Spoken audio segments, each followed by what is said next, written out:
Hi there, tarot lovers and soul healers. Our card of the day today is the Chariot Reversed. So the Chariot represents, and if you see, it shows a figure who's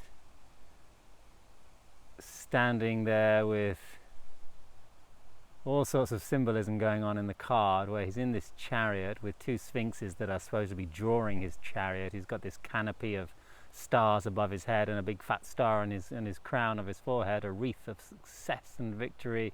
There's a certain amount of positivity and lightness and very strong movement and change and growth and success in this card, which is all fantastic. If you have a look, there's no reins. The sphinxes aren't tied to anything, and they're just kind of lying down in a relaxed way. There's no physical movement in this card. This movement that the chariot represents is like an inner growth surge or a change. And when this card is reversed, it is a sign that there might be some blockages to growth, some blockages to movement, some blockages to change, some unconscious stories that might be coming up that make us end up going round in circles. So a lot of the time, when there's a duality in the card, there is a message of embracing and accepting dark and light, good and bad, right and wrong, the inner and the outer world, and giving equal importance to both. And this is one of the stories of this card when it comes up in its shadow form, where we may not be giving as much importance to the darker side or the inner side or the shadow side of ourselves as the lighter side, but it might also be the other way around.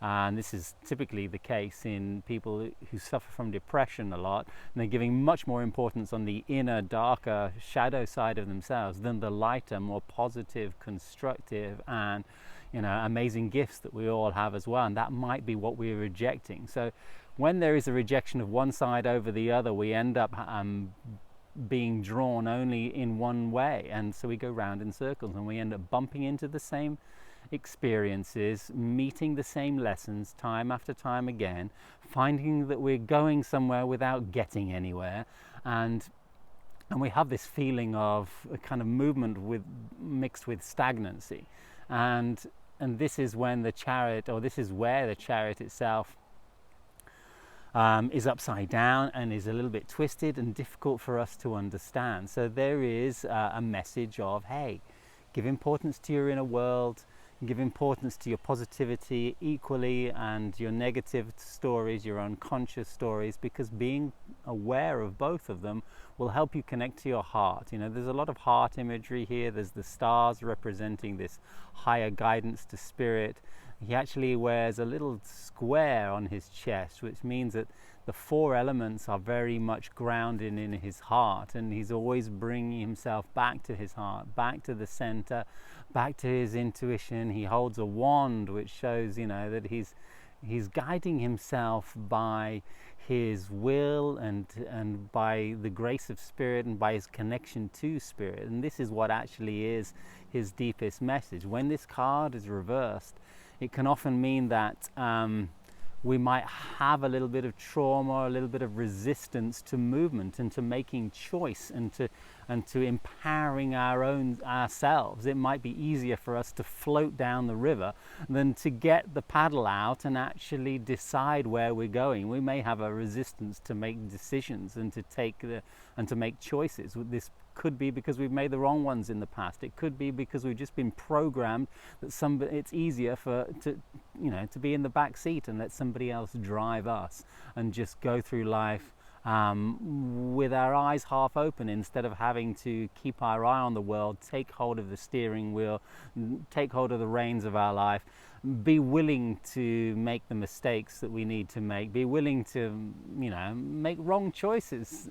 But that comes in the whole package of choosing, and it comes in the whole package of us being the ones that are old enough, mature enough, aware enough to actually find the courage to drive ourselves forward in our lives consciously where we want to go, instead of unconsciously meandering, zigzagging through our life back and forth in a kind of immature teenage way. Or there's a certain maturity. The sphinxes themselves represent this human conscious dominance over the animalistic nature that we all have. So if that animalistic nature comes up with our hormones and our survival instincts and our fears and our doubts, and those fears are dominating us instead of us, with our higher awareness and connection to spirit dominating those lower passions and fears, then we'll find ourselves also, running into all sorts of obstacles in life, and we will be like a teenager that gets given the car keys for the first time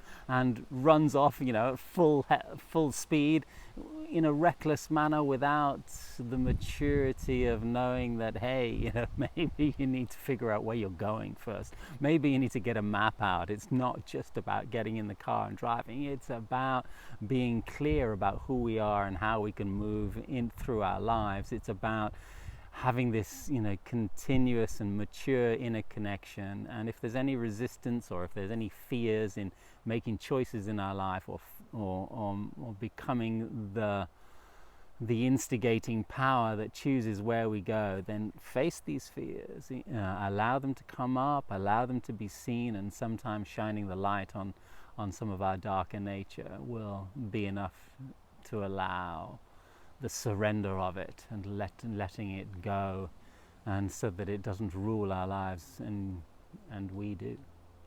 Hope this has been an interesting message. Like and subscribe and all those and comment below, all those wonderful things. Have a great day.